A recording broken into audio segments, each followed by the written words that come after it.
They always claimed my presence would ruin their perfect family photos, that a manual laborer in secondhand clothes did not belong at their champagne-soaked weddings. I cried over that until I realized my absence was my sharpest weapon. When my big day arrived, I did not just lock them out. I built a glass wall so they could stand outside, watch me claim everything they coveted, and know they would never hold a ticket to enter. Hello, dear listeners, and welcome back to Haley Revenge Stories. We are so incredibly grateful for your continued support, but unfortunately, YouTube has completely demonetized our channel, leaving us without the budget to keep operating. If you find today's story engaging, please consider supporting us with just $1 so we can pay our hardworking staff and keep creating these stories for you. You can donate by scanning the PayPal QR code on your screen or by clicking the PayPal link in the description or comments of this video. My name is Nora Bennett. I am 29 years old, and my hands are almost always covered in a thin, stubborn layer of linseed oil, chemical solvent, and centuries-old dust. I work as an artifact restoration specialist at Ethelgard Antiquities and Appraisals here in Chicago. It is a job that demands the delicate precision of a surgeon and the unrelenting patience of a saint. I spend my days carefully scraping away grime and decay to bring forgotten, broken things back to life. My family, on the other hand, spends their entire existence pretending that anything broken or imperfect simply does not exist. Growing up in Fairfield County, Connecticut, was like being trapped inside a glossy, high society catalog where everyone had a strictly assigned role to play. My parents worshipped at the altar of perfection and appearances. My mother, Evelyn, was a woman who treated affluent zip codes like personality traits and exclusive country club memberships like religious affiliations. She was absolutely obsessed with the upper crust, constantly measuring our worth purely by how well we could be shown off to her elite social circle. Every family dinner, every weekend outing, every casual conversation was a calculated public relations move designed to elevate our status. My older sister Chloe and my older brother Julian were her absolute masterpieces. They were the flawless flesh-and-blood copies of my parents. Both were statuesque, blessed with the kind of sharp, symmetrical bone structure that naturally caught the camera flashes. They went to Ivy League schools, naturally. Chloe slipped seamlessly into the world of high-end public relations, spinning elegant narratives for the wealthy, while Julian carved out a highly lucrative space in corporate finance. They were the golden children, constantly featured on the glossy pages of local lifestyle magazines. Their gleaming white smiles and perfectly tailored designer suits sold the grand illusion of the flawless American dynasty. Then, there was me. I was the scratch in the expensive varnish, the dark stain on the pristine white rug.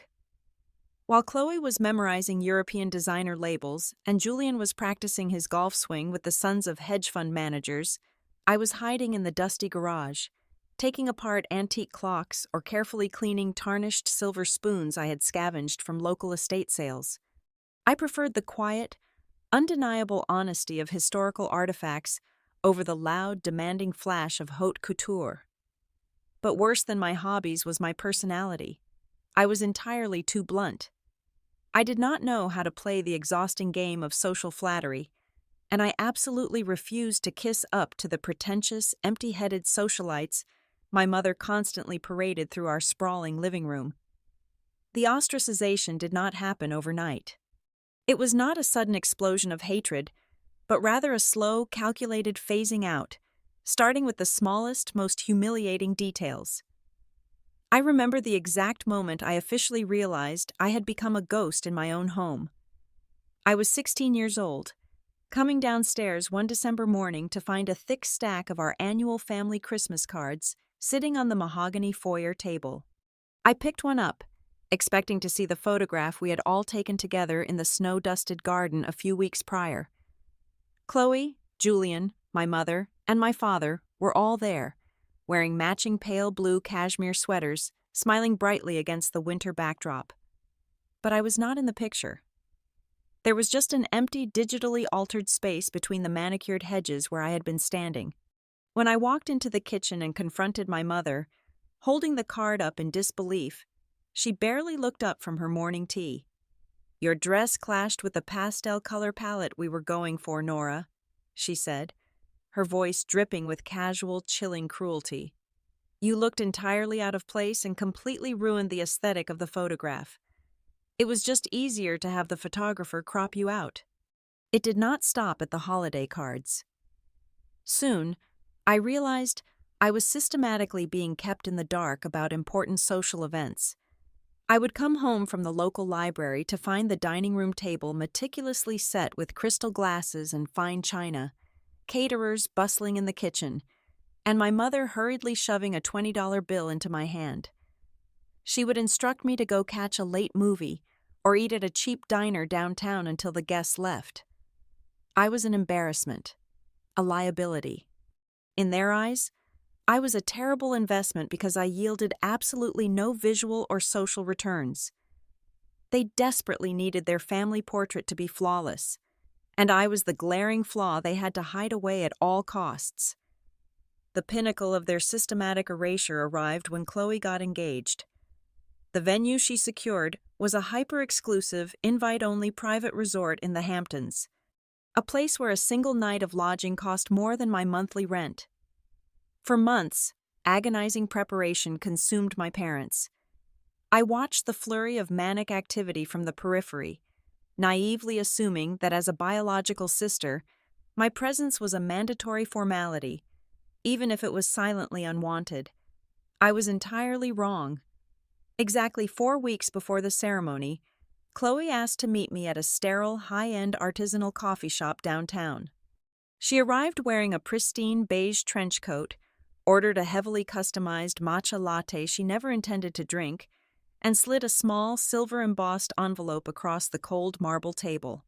I opened the flap, expecting to pull out a thick piece of cardstock with swirling gold calligraphy. Instead, a plastic gift card for a local day spa fell out. $150. I looked up, waiting for a punchline. Chloe did not even blink. Her perfectly contoured expression was completely devoid of malice, which somehow made the interaction infinitely worse. It was purely transactional. "It is a highly important networking event, Nora," she stated, her voice as smooth and unfeeling as polished glass. "There will be influential investors, state politicians, and media executives present. I am afraid you will simply have nothing to discuss with my guests. It would be incredibly uncomfortable for everyone involved. Treat yourself to a deep tissue massage instead." I did not argue. The clinical efficiency of her rejection left absolutely no room for debate or tears. I stayed inside my small apartment on the day of her wedding, listening to the heavy rain hit the window panes, while they likely basked in perfect coastal sunshine. By the following week, a prominent digital bridal magazine featured the event on its homepage. The headline was plastered in an elegant serif font across a sprawling aerial shot of the oceanfront reception, detailing the thousands of white orchids imported for the occasion. I clicked through the heavily edited gallery.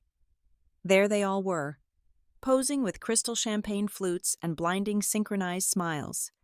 And there, in the main interview section of the article, was a direct quote from my mother. She proudly declared to the interviewer, "Absolutely all of our dearest loved ones are gathered here today. The family circle is gloriously complete. Complete." That single word sat in my chest like a heavy lead weight. My absence did not create a tragic void in their lives. It created their perfect, unbroken circle. The pace of my exclusion accelerated from that point forward, shifting from occasional slights to a formalized, unspoken rule. 3 entire years passed. Then, it was Julian's turn to walk down the aisle.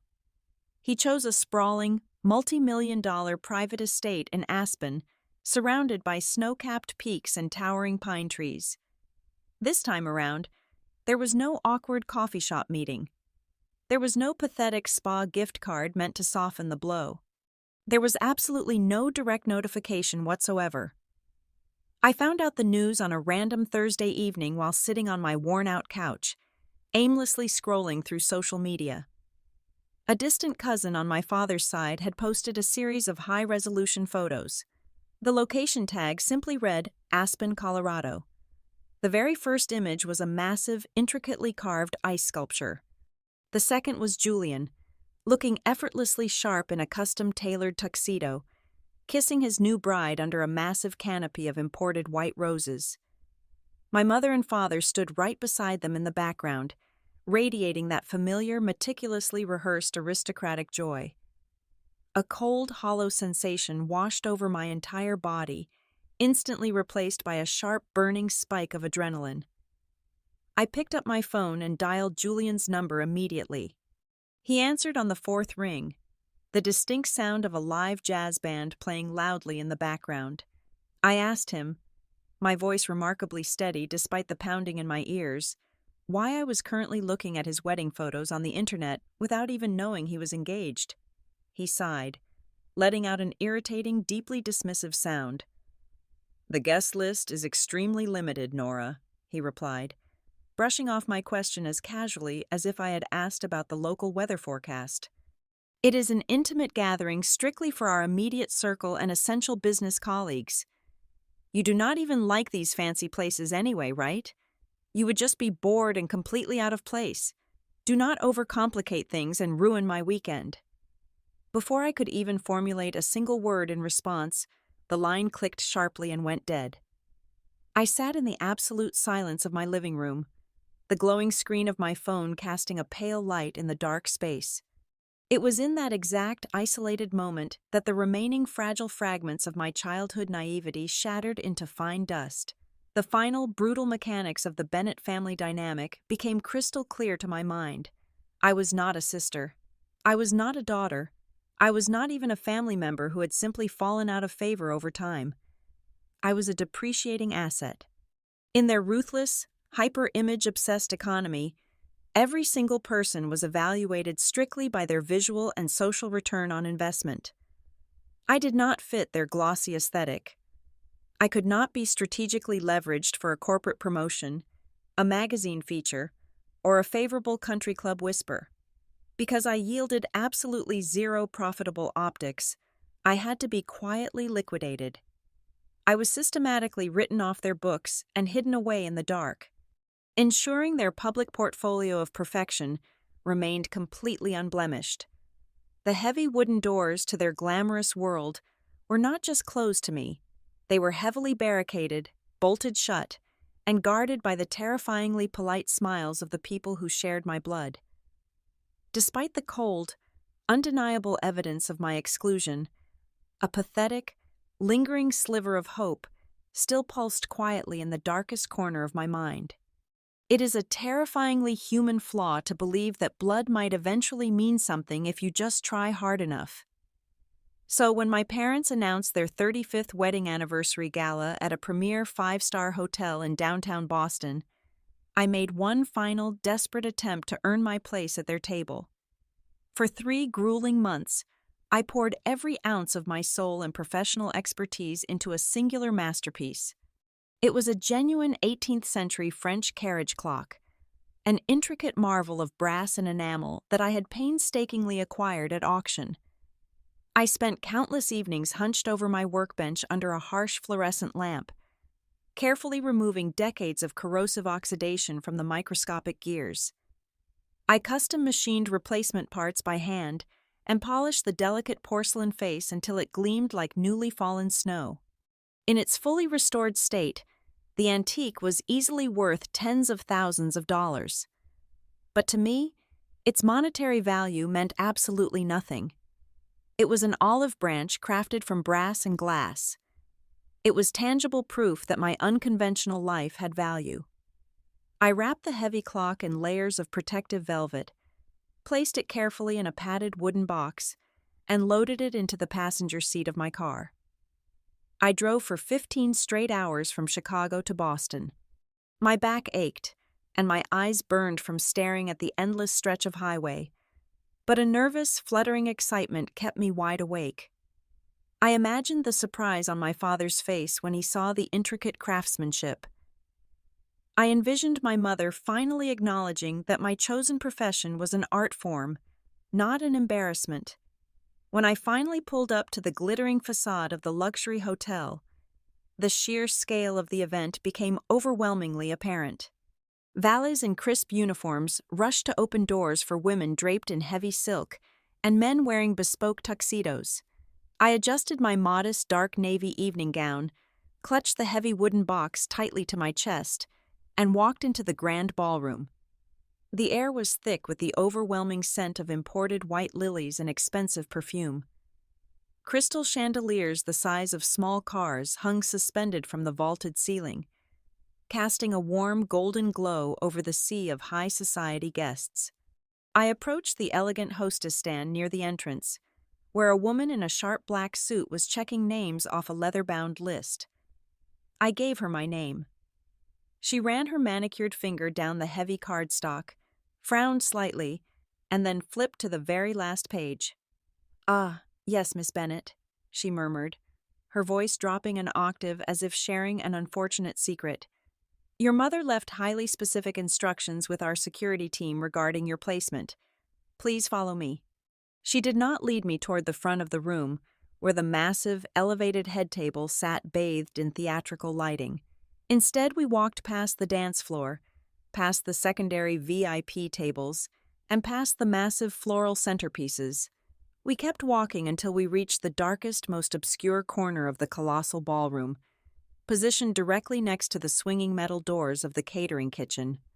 My assigned seat was at a small, undecorated table pushed against the far wall. I looked around in stunned silence. The people seated next to me were not extended family or forgotten friends.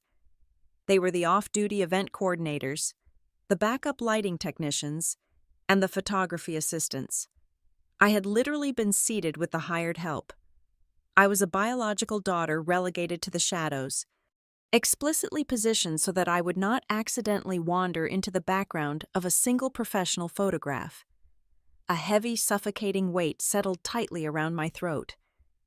The thumping bass of the live orchestra felt like physical blows against my ribcage.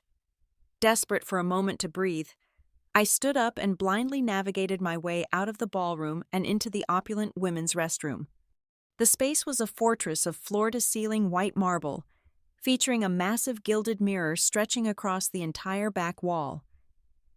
I walked into one of the private stalls, locked the heavy wooden door, and pressed my burning forehead against the cool marble partition. I just needed to steady my racing heart. A few moments later, the main door swung open. The sharp, distinct click of high heels echoed sharply against the tile. Two voices floated into the empty space, accompanied by the sounds of running water and the rustling of expensive fabric. I recognized them instantly.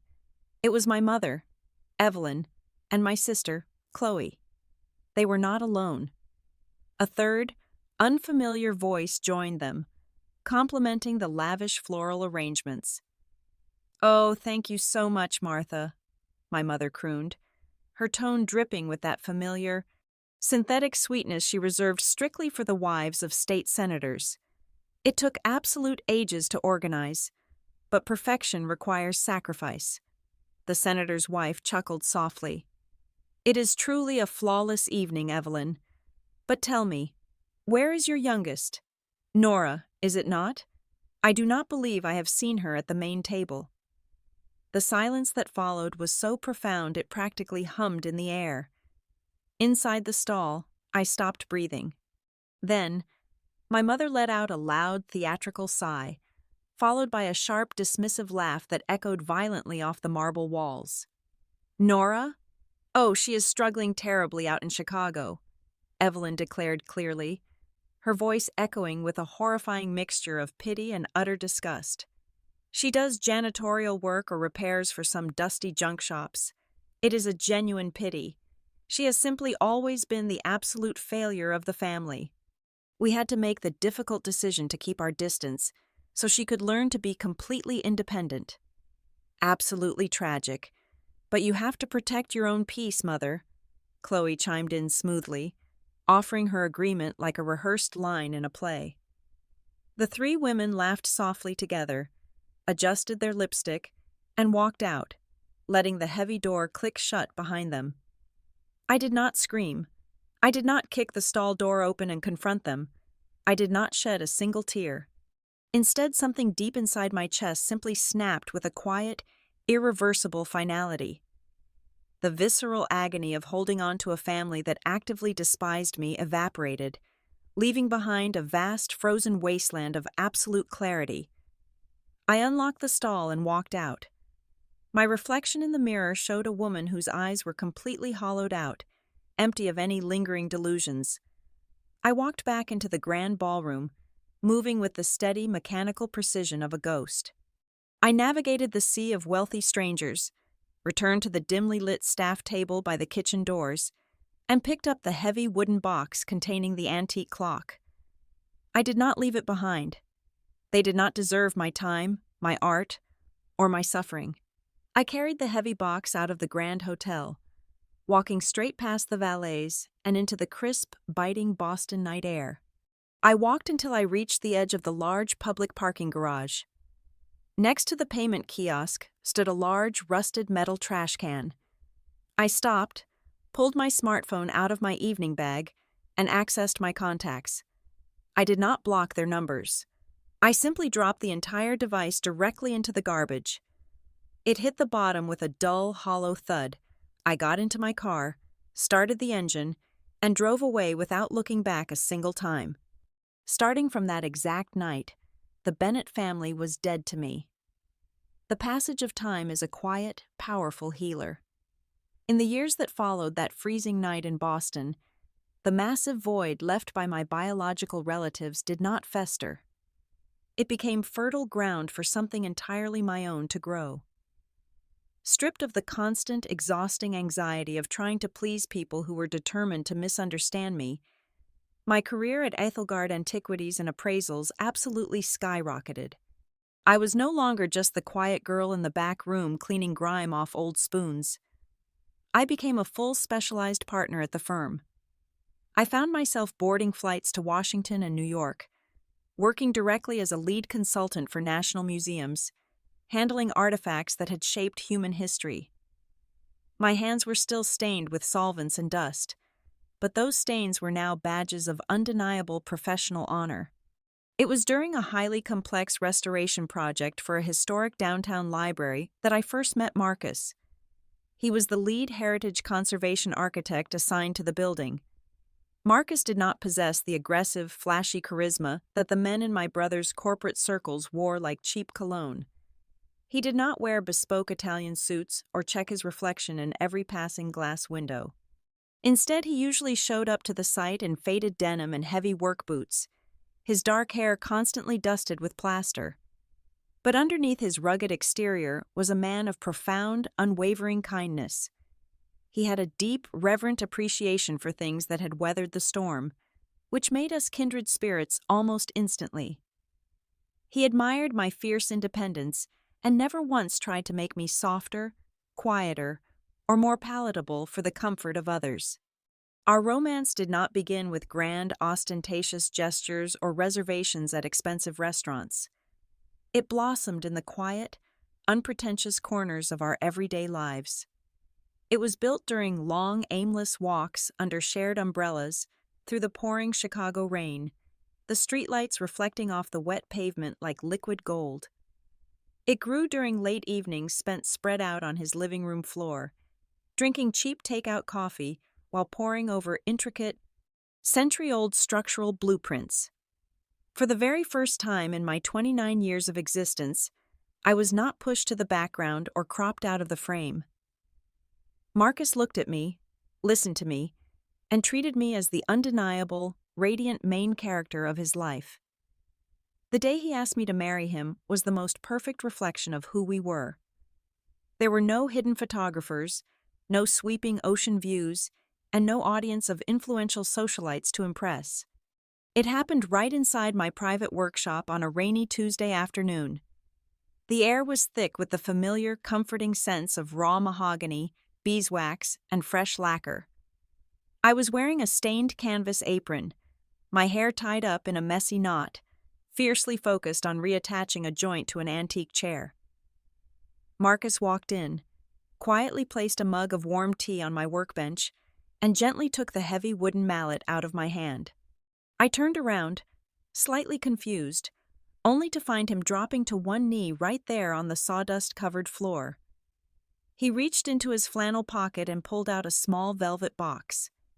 Inside was not a massive, flawless diamond designed to blind onlookers. It was a ring he had meticulously designed himself, featuring a stunning deep blue antique sapphire he had sourced from a 19th century estate collection. "Nora," he said, his voice thick with raw emotion, echoing slightly in the quiet workshop. "You have spent your entire life restoring broken things, giving them a second chance to be loved and admired. I want to spend the rest of my life making sure you never have to feel broken or discarded ever again.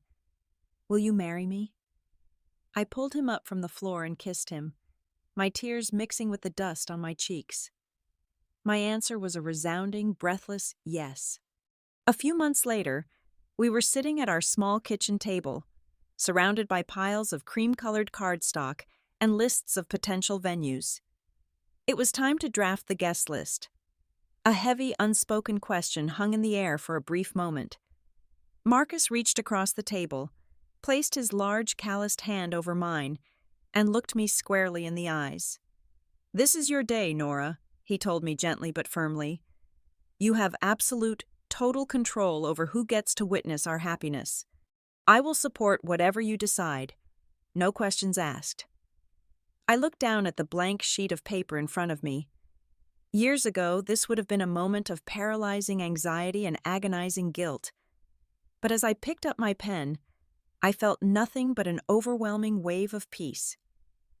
Without a single ounce of hesitation, without a trace of lingering fear or obligation, I began to write down the names of my devoted colleagues, my loyal friends, and Marcus's warm, welcoming family. I drew a hard, impenetrable line at the end of the page. I systematically and permanently crossed the surname Bennett entirely out of the script of my new life. When you spend your entire professional life breathing life back into forgotten history, the keepers of that history tend to remember you.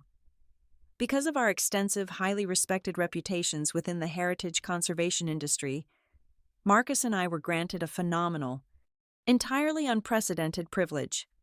The board of directors at the Astor Conservatory unanimously voted to allow us to host our wedding ceremony within their historic walls. The Astor is a breathtaking architectural marvel of Victorian glass and wrought iron, an immensely prestigious botanical sanctuary that operates strictly as a protected historical landmark. They possess an absolute, unwavering policy against renting the space out for private events, regardless of how much money or influence is offered by the city's elite. But Marcus and I were not simply offering money. We were considered family to the institution. We had both personally supervised the exhaustive structural preservation of their grand eastern wing a few years prior. The directors offered the venue to us as a profound, heartfelt gesture of professional gratitude and mutual respect. Here is the magnificent, deeply poetic twist to this development. The Astor Conservatory was the exact singular location that my sister Chloe had been obsessively fixating on for her upcoming 5th wedding anniversary celebration. For 2 grueling years, Chloe had deployed every single weapon in her extensive public relations arsenal. She had leveraged her wealthiest clients, offered exorbitant 6-figure monetary donations, and literally begged the board of directors for just one single evening under their historic glass dome. The board had flatly rejected her every single time. They had issued a highly polite but devastatingly firm letter stating that her proposed high society carnival simply did not align with the cultural caliber and historical integrity of the conservatory. I knew this specific detail because the elite event planning circles in our city were incredibly small, and the spectacular failure of Chloe Bennett's venue hunt was a highly amusing piece of industry gossip that eventually reached my ears. With our magnificent venue officially secured, A sharp, highly tactical idea crystallized in my mind. I did not want my family to simply hear about my wedding through the quiet grapevine. I wanted them to see it illuminated on the grandest, most untouchable stage possible, a stage they desperately wanted but could never buy. I reached out to a close friend who worked as a senior editor at a premier American architecture and lifestyle magazine. I casually permitted her to run an exclusive feature on our upcoming nuptials, providing her with full access to our venue plans. Exactly 1 week later, the magazine dropped a massive teaser article across all their major digital platforms. The headline was bold, elegant, and entirely unapologetic. The Wedding of the Century at the Royal Astor. Leading restoration expert Nora Bennett and architect Marcus Thorne secure the unattainable. The article featured gorgeous, high-resolution conceptual sketches of the conservatory filled with warm candlelight and subtle, historic floral arrangements. It exploded across social media almost instantly, shared by architecture enthusiasts and high society followers alike. The reaction from the Bennett family was explosive, utterly chaotic, and entirely predictable. They completely lost their minds. My phone, which had been blissfully silent regarding them for years, suddenly erupted. Because I had disposed of my old phone number long ago, they resorted to bombarding my professional email, my office line, and my private social media accounts using dozens of unknown numbers and newly created profiles.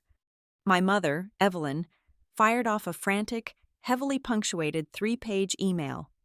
She rambled endlessly about the paramount importance of family tradition, the supposedly unbreakable bonds of blood, and how absolutely devastated my father would be if he could not walk his youngest daughter down the aisle. She wrote about forgiveness and moving forward, entirely omitting the decades she spent ensuring I was kept carefully hidden in the shadows. It was a masterpiece of revisionist history and psychological manipulation, but it held absolutely zero power over me anymore. I read it once, laughed softly, and deleted it. Then came Chloe's desperate public maneuver. Realizing that private channels were getting her absolutely nowhere, she resorted to what she knew best: aggressive public relations. She recognized that my wedding was about to be the most talked-about social event of the year. She needed to quickly align herself with my newfound, highly exclusive social capital before anyone in her elite circles realized she had been entirely cut out of the picture. Underneath the magazine's most popular social media post regarding the wedding, Chloe left a highly visible, verified comment. "I am so incredibly proud of my beautiful, brilliant sister," she wrote, adding several sparkling emojis to ensure it looked perfectly genuine. "Our entire family is absolutely thrilled for you, and we simply cannot wait to celebrate this monumental big day together." I sat at my desk at the firm, looking at her utterly fake comment on my computer screen. I felt a cold, sharp rush of pure adrenaline. In the past, I would have ignored it, paralyzed by the deeply ingrained fear of causing a public scene. But I was no longer that frightened, discarded girl hiding in the catering kitchen. I typed out my response with clinical, surgical precision, hit reply, and confidently walked away from the computer to grab a cup of coffee. I replied with one single, devastatingly public line: "Thank you, Chloe. However, just like you told me when you handed me a spa gift card instead of an invitation to your own wedding, the guest list is extremely limited, and I am afraid you simply would not fit the cultural caliber here. Have a wonderful day." The internet is a ruthless, highly efficient machine when it comes to exposing arrogance and hypocrisy. My comment caught fire immediately. Within hours, it had amassed tens of thousands of likes and hundreds of replies. Other users began aggressively digging into Chloe's past, unearthing the very public, heavily restricted nature of her own wedding and connecting the dots.